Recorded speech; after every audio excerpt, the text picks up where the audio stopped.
George Smith Patton's role in the Second World War is documented through official U.S. Army archives, after-action reports, Corps orders, field manuals, and staff memoranda produced between 1942 and 1945. His influence is measurable through standardized procedures he implemented, operational structures he refined, and results obtained by formations under his authority. Patton's development as an armored commander began long before the conflict. During the interwar years, he studied every available report on mechanized warfare, including British experiments on the Salisbury Plain, French doctrinal studies on combined arms employment, and early German mechanized concepts that appeared in military journals prior to 19. His personal notebooks included translated excerpts from foreign manuals, armor penetration charts, and sketches of proposed tank formations. In the early 1930s, Patton took part in U.S. mechanized exercises conducted at Fort Meade, Fort Benning, and Camp Lewis. These tests evaluated tank infantry coordination, reconnaissance cycles, and logistics requirements for motorized units. The War Department's findings show that Patton consistently argued for faster exploitation forces, supported by close air reconnaissance and mobile artillery. He submitted memoranda calling for standardized radio procedures, speed-based attack planning, and independent armored groups not tied to infantry pace. These ideas later appeared in the U.S. Armored Force Field Manual F, which became the doctrinal basis for American armored operations. When the United States entered the war in 1941, Patton was placed in charge of organizing and training the 1st Armored Corps. Training records show that he enforced strict gunnery accuracy thresholds, imposed timed maneuver drills, and introduced coordination routines with fighter bomb. He also required units to conduct night movement training, refueling under blackout conditions, and rapid redeployment exercises. Inspection reports note large improvements in readiness levels, communication, discipline, and vehicle maintenance. During the planning phase of Operation Torch, Patton was assigned command of the Western Task Force. His headquarters established landing timetables, beach traffic plans, and port seizure protocols. Logistics officers created fuel consumption tables, vehicle unloading diagrams, and ammunition distribution grids. When the landings began in November 1942, the Western Task Force secured its assigned beaches and ports with minimal disruption. Patton established command posts, organized road networks, and coordinated the clearance of obstacles to allow armored and infantry units to begin inland operations. After the defeat of U.S. forces at Kasserine Pass, Eisenhower selected Patton to take command of the 2nd Corps. Official records describe how he restructured command channels, enforced reporting intervals at 2-hour increments, and standardized march formations. Staff sections reviewed terrain, weather, and enemy positions. Artillery commanders introduced planned concentration fires, while armored units rehearsed penetration drills. Within weeks, the 2nd Corps had regained coherence and participated effectively in the advance toward Bezerdi and Tunis, contributing to the eventual Axis surrender in North Africa. Following success in Tunisia, Patton received command of the 7th Army for the Allied invasion of Sicily, codenamed Operation Husky. His planning emphasized multi-pronged advances supported by reconnaissance patrols, naval gunfire, and flexible logistics. Engineering units were assigned specific roads, bridges, and repair tasks to sustain operational momentum. The 7th Army landed in western Sicily in July 1943, established control over beachheads, and advanced quickly toward Palermo. Reports from this period highlight efficient traffic regulation, systematic fuel distribution, and timely intelligence updates. The capture of Palermo provided the Allies with a major port facility. Patton's headquarters immediately assigned engineering units to restore piers, unload cargo ships, and establish storage areas for fuel and ammunition. With these logistical foundations secure, the 7th Army initiated its eastward movement toward Messina. Multiple columns advanced on parallel routes, each accompanied by engineering detachments, artillery observers, and reconnaissance elements. Intelligence summaries recorded daily Axis withdrawals, minefields, and choke points. Corporations under Patton's command used this information to bypass obstacles and continue movement.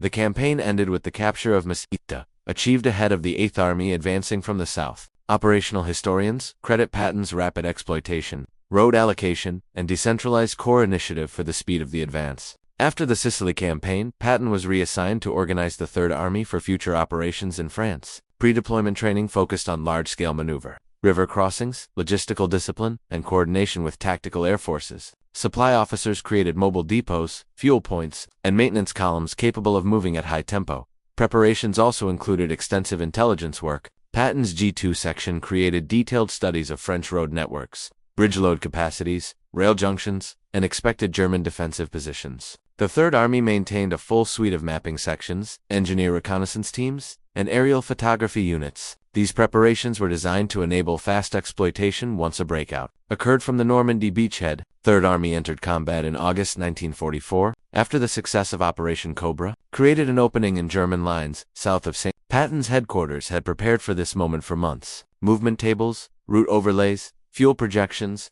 and bridge classification reports were already completed before commitment. When Cobra succeeded, Patton issued exploitation orders that directed armored and infantry corps to advance on broad fronts with maximum speed while maintaining logistical coherence. Daily corps orders from early August show clearly defined objectives based on road junctions, high ground positions, and river crossing points. Reconnaissance aircraft from the 9th Air Force supplied updated photographic mosaics of German retreat routes, enabling Patton's G2 section to identify priority axes of advance. Corps commanders were permitted to adjust tactical execution according to changing battlefield conditions, but all movement had to support the operational plan designed to encircle German forces retreating toward the Seine. Fuel was the most critical limiting factor of the August advance. Patton's G4 section calculated daily consumption rates for each armored division, estimating required truck tonnage, turnaround time, and refuel intervals. When national-level fuel shortages slowed deliveries, the Third Army implemented rationing rules, prioritizing frontline armored units while halting non-essential movements. Maintenance battalions pushed forward to provide rapid repair of tanks, trucks, and ensuring minimal interruption of momentum. The rapid exploitation across Brittany and central France highlighted Patton's ability to coordinate large-scale mechanized maneuver. Intelligence reports from German High Command recorded difficulty predicting Third Army movements because of Patton's frequent axis changes. American armored columns seized major towns, including Le Mans, Chartres, and Orleans, securing bridges, depots, and supply centers. Traffic control points operated by military police units prevented congestion during these rapid movements, a factor cited repeatedly in after-action reviews. As the Third Army approached the Seine, engineering units surveyed crossing sites, identified suitable bridge locations, and prepared for construction under potential enemy fire. Once bridges were completed, armored units crossed rapidly and advanced into eastern France. Patton's decentralized command style permitted division commanders to exploit local opportunities without waiting for detailed instructions, provided that their actions aligned with operational goals. The result was a series of deep penetrations that displaced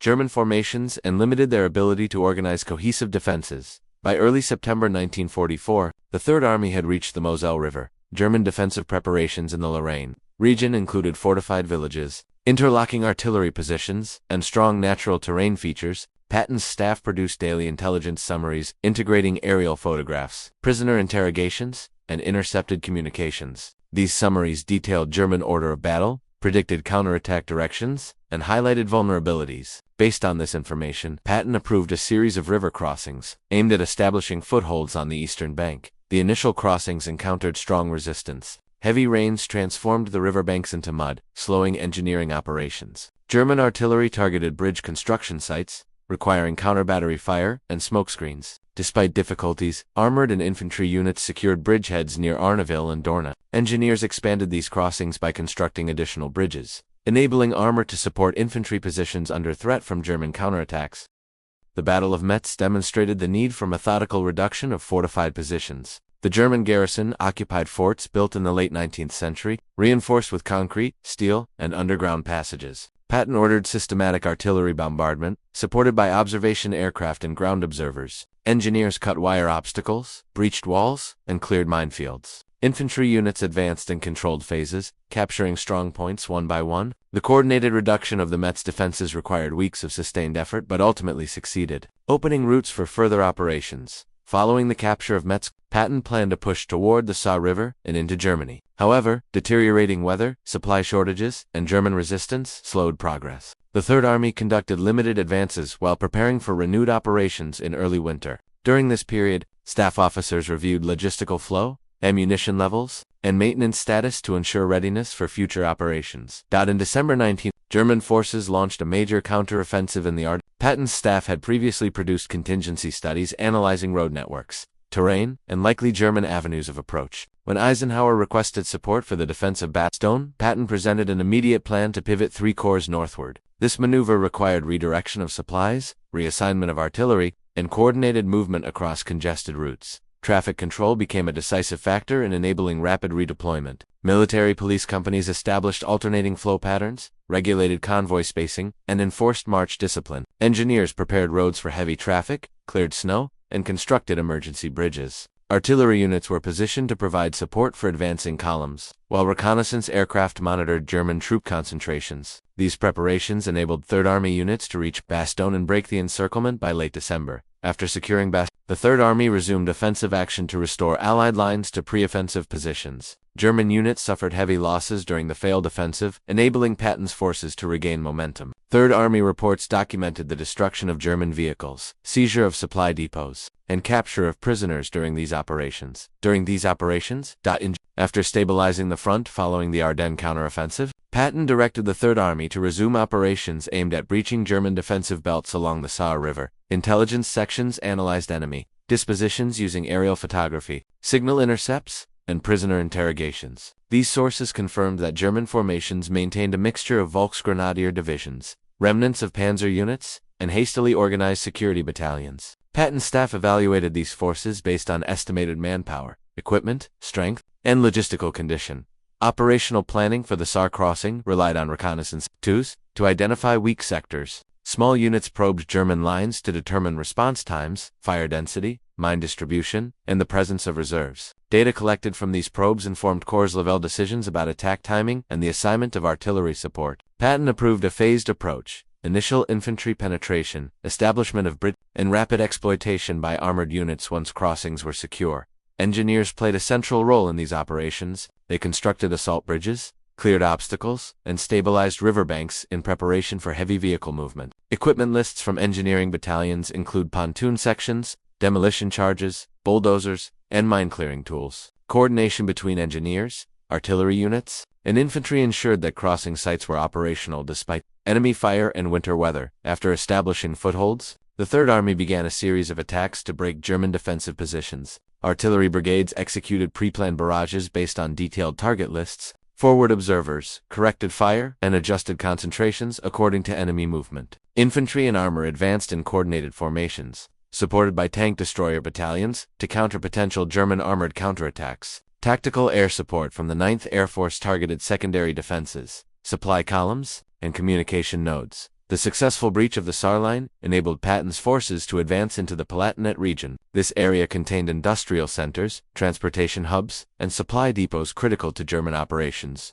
Third Army units captured cities including Saarbrücken, Pirmasens, and Records show that Patton prioritized the seizure of railway yards, fuel storage facilities, and communication centers. Captured documents, maps, and logbooks were forwarded to intelligence sections for analysis. Preparations for the Rhine crossing began simultaneously with operations in the Palatinate. Patton's staff conducted hydrographic surveys of the river to determine current speed, depth, bank gradients, and soil stability. Aerial reconnaissance identified German observation posts, artillery positions, and likely counterattack routes. Engineering battalions rehearsed assault boat operations and pontoon bridge construction. Supply officers increased stockpiling of fuel, ammunition, and bridging materials near assembly areas. In late March 19, elements of the Third Army discovered a damaged yet intact bridge at Patton authorized immediate exploitation of this opportunity. Infantry quickly secured the eastern bank, and engineers repaired the structure to allow movement of additional forces. Within hours, armored units began crossing,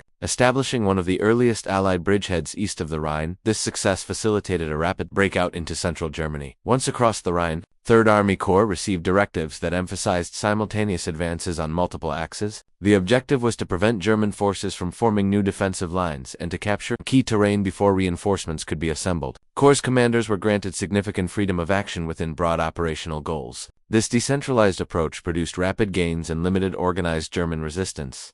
During April 1945, Patton's forces advanced through Hesse, Thuringia, and northern Bavaria. Intelligence sections monitored German movements, noting increased fragmentation of command structures and decreasing logistical support. American units encountered pockets of resistance varying from organized defensive groups to isolated local formations. Operational orders focused on securing transportation routes, railway junctions, and industrial sites. The Third Army's movement into Thuringia brought contact with numerous prisoner of war camps and forced labor sites. Reports from these discoveries documented conditions, population numbers, and immediate humanitarian requirements. Medical units established aid stations, while supply sections distributed food and water. These tasks required diversion of personnel and vehicles, but were conducted according to Army directives on the handling of liberated prisoners. As the advance continued, Patton's headquarters established new command posts at regular intervals to maintain communication lines. Signal units extended wire networks, operated radio relays, and coordinated frequencies to prevent interference. Engineers cleared debris, repaired bridges, and maintained roads to support the high tempo of operations. Maintenance battalions repaired damaged vehicles, ensuring armored and motorized units remained operational by mid-April. Third Army units entered Czechoslovak territory. Coordination with Soviet forces became essential to avoid crossing designated boundaries. Patton's staff exchanged liaison officers with Soviet commanders to ensure clarity regarding operational zones. Patrol reports documented German units attempting to surrender to American rather than Soviet forces, requiring clear instructions to maintain compliance with agreed lines. As German resistance collapsed, Patton's forces continued capturing towns, securing infrastructure, and processing large numbers of prisoners. Operational summaries recorded enemy equipment destroyed, supplies seized, and territory cleared. These records provide quantitative evidence of Third Army effectiveness in the final stages of the war. By late April 19, the Third Army operated across a broad front, extending from Bavaria into western Czechoslovakia. Operational tempo remained high despite deteriorating German organization. Patton's headquarters issued multiple fragmentary orders each day, updating objectives based on reconnaissance reports and shifting frontline conditions. Corps commanders adjusted their axes of advance toward transportation nodes, industrial areas, and remaining German concentrations. Priority targets included rail junctions at Regensburg, Amberg, and Pilsen, road networks linking southern Germany to Austria, and communication centers used by German command staffs. Captured records from German headquarters revealed severe shortages of fuel, ammunition, and replacement personnel. These constraints reduced the ability of German units to coordinate structured defense. Third Army reports note an increase in small, isolated engagements rather than large-scale confrontations. Engineering units remained essential to sustaining movement. They repaired bridges destroyed by retreating German forces, constructed bypass roads, and cleared debris blocking urban routes. Mine-clearing teams marked safe paths through fields and forests. Water purification units provided potable water to maintain troop health. These efforts allowed armored and infantry units to maintain uninterrupted operations across multiple axes. Logistical staff monitored consumption rates for fuel, ammunition, rations, and medical supplies. Daily expenditure tables from late April show that although combat intensity declined, the geographic spread of operations increased total transportation requirements. Quartermaster units extended supply columns deeper into occupied territory, establishing forward supply points at regular intervals. Maintenance battalions continued servicing vehicles, including engines, transmissions, and weapon systems, ensuring readiness for ongoing operations. During this period, the Third Army liberated additional prisoner of war facilities, forced labor camps, and civilian detention sites. Operational reports documented the immediate requirements for medical aid, food distribution, and temporary shelter. Medical battalions set up triage stations, conducted examinations, and coordinated evacuation of critical cases. Supply officers redirected rations and blankets to liberated populations. These actions followed standard Army procedures but required significant logistical adaptation due to the large numbers encountered. Patton's forces also secured military research facilities, production plants, and storage depots abandoned by German units. Technical intelligence teams cataloged captured documents, machinery, prototypes, and equipment. Items of military value, including weapons, communication devices, and experimental materials, were transported to rear areas for analysis. These activities contributed to the broader Allied effort to evaluate German technological capabilities. Throughout late April and early May, signal units expanded communication networks to maintain command coordination. Radio relay stations were deployed on high ground, while wire teams extended telephone lines to new command posts. Communications discipline reports indicate stable performance, with only minor disruptions caused by terrain or weather. These systems ensured continuous synchronization among corps and divisions despite rapid dispersed movement. On May 8, 1945, Germany formally surrendered. Third Army operational activity shifted to securing designated occupation zones, processing prisoners of war, and stabilizing transportation routes. Command posts transitioned from combat operations to administrative oversight. Intelligence sections tracked movements of remaining German personnel, enforced disarmament procedures, and monitored compliance with surrender terms. During the first weeks of occupation duties, Patton supervised military government functions in Bavaria. Responsibilities included restoring essential services, regulating civilian movement, and implementing denazification policies assigned by higher headquarters. Administrative directives established curfews, transportation rules, and identification requirements. Civil affairs officers coordinated with local authorities to reopen utilities, hospitals, and food distribution centers. Infrastructure reconstruction became an immediate priority. Engineers assessed structural damage to bridges, roads, and public buildings, creating repair schedules and assigning work teams. Signal units restored telephone networks. Transportation officers reorganized rail traffic to support both military supply needs and civilian recovery efforts. Reports indicate that these efforts improved regional stability and facilitated post-war administration. Patton maintained a strong focus on administrative efficiency. He required consistent reporting from district commanders on population numbers, housing conditions, food supplies, and public order. Inspections ensured compliance with occupation regulations. Military police units enforced directives, patrolled urban centers, and monitored road checkpoints. These measures were consistent with Allied occupation policies across Germany. During occupation duty, Patton also reviewed wartime reports related to armored operations. Analysts compiled statistical data on tank losses, ammunition, expenditure, fuel consumption, and maintenance cycles. Patton contributed observations based on his operational experience, emphasizing mobility, reconnaissance, integration, and decentralized execution. His comments were incorporated into post-war studies that shaped U.S. armored doctrine during the early Cold War. In November 1945, Patton was involved in an automobile accident near Mannheim. Medical reports detailed spinal injuries and subsequent complications. Despite treatment, his condition declined, and he died in December 19. He was buried in Luxembourg alongside soldiers of the Third Army. Official records from his career remain central to the study of American mechanized warfare, documenting his contributions to operational planning, logistics,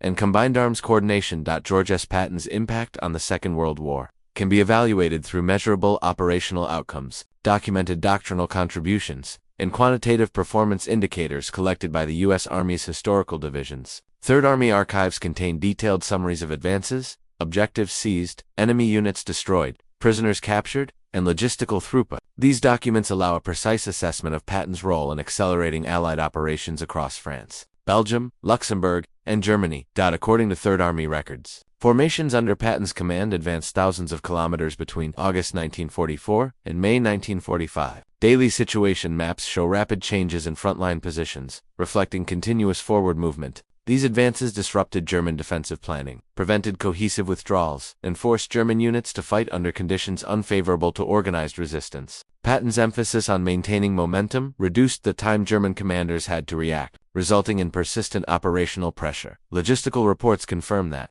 Patton's headquarters maintained high supply efficiency. Third Army consumed large quantities of fuel, ammunition, and rations. Yet disruptions remained limited due to systematic planning. Convoy schedules, depot placements, and maintenance cycles were organized around predicted operational needs. Transportation units employed shuttle systems, using designated routes for outbound supplies and returning empty trucks. This consistent movement enabled armored units to sustain prolonged operations. Maintenance data illustrates the effectiveness of Patton's repair networks. Forward repair teams restored damaged tanks and vehicles to service quickly, often within hours. Workshops in rear areas handled engine replacements, track repairs, and turret maintenance. The combined effect was a high operational readiness rate among armored formations despite continuous combat. This readiness contributed directly to the Third Army's mobility and ability to exploit weak points in German defenses. Intelligence sections produced regular assessments of German force strength, capabilities, and intentions. These reports relied on aerial photographs, captured documents, prisoner interrogations, and signal intercepts. Patton integrated intelligence findings into daily Corps directives, adjusting axes of advance, target priorities, and resource allocations. This intelligence-driven decision-making allowed the Third Army to target vulnerable sectors and avoid prolonged frontal engagements. Field artillery operations under Patton were highly coordinated. Fire direction centers calculated firing data based on target coordinates, meteorological conditions, and weapon characteristics. Artillery brigades employed massed fires to neutralize strong points, disrupt counterattacks, and support infantry and armor. Analysis from the Army Ground Forces Board after the war noted the speed and accuracy of Third Army artillery as a key factor in reducing German resistance during major operations. Patton's doctrinal influence is visible in U.S. military manuals issued after the war. Concepts he practiced such as mission-type orders, continuous pressure, and rapid exploitation were incorporated into training programs and operational guidelines. Mission-type orders provided broad objectives while allowing subordinate commanders flexibility in execution. This approach increased responsiveness to battlefield conditions and enabled decentralized decision-making. Postwar studies also highlighted Patton's use of reconnaissance. Armored cavalry groups conducted route surveys, monitored enemy withdrawals, and identified choke points. Their reports shaped movement plans and prevented armored units from encountering unanticipated obstacles. Reconnaissance integration became a key component of U.S. mechanized doctrine during the Cold War. Influenced in part by Patton's wartime methods, Patton's use of combined arms infantry, artillery, engineers, and air support demonstrated practical implementation of interwar theoretical concepts. Third Army operations showed that combining these forces at tactical and operational levels produced superior mobility and firepower. After action, analyses found that coordinated movement of these elements increased battlefield effectiveness and reduced the likelihood of stalled advances. Quantitative assessments further illustrate Patton's operational effectiveness. Third Army captured large numbers of enemy troops, weapons, vehicles, and supply depots. Records detailed destroyed or abandoned German tanks, artillery pieces, and trucks. Prisoner of war counts often exceeded tens of thousands during major operations. These numbers reflect the collapse of German formations under sustained pressure. Patton's leadership also influenced organizational procedures within the Third Army. Daily briefings, staff conferences, and standardized reporting formats ensured consistent communication across corps and divisions. Headquarters maintained synchronized operations by issuing updated orders, analyzing terrain conditions, and adjusting objectives based on progress reports. This high level of coordination minimized delays and ensured that units supported each other effectively. Evaluations conducted by the U.S. Army's Historical Division after 1945 identified several key characteristics of Patton's command style: emphasis on speed, efficient use of logistics, reliance on accurate intelligence, and consistent application of combined arms. These characteristics produced measurable results across multiple campaigns and contributed to the overall success of Allied strategy in Europe. In summary, Patton's role in the war was defined by documented achievements rather than personal reputation. His impact can be traced through operational maps, supply records, maintenance data, intelligence reports, and doctrinal developments. The cumulative evidence demonstrates that Patton's contributions helped shape the outcome of Allied operations during the Second World War and influenced modern mechanized warfare.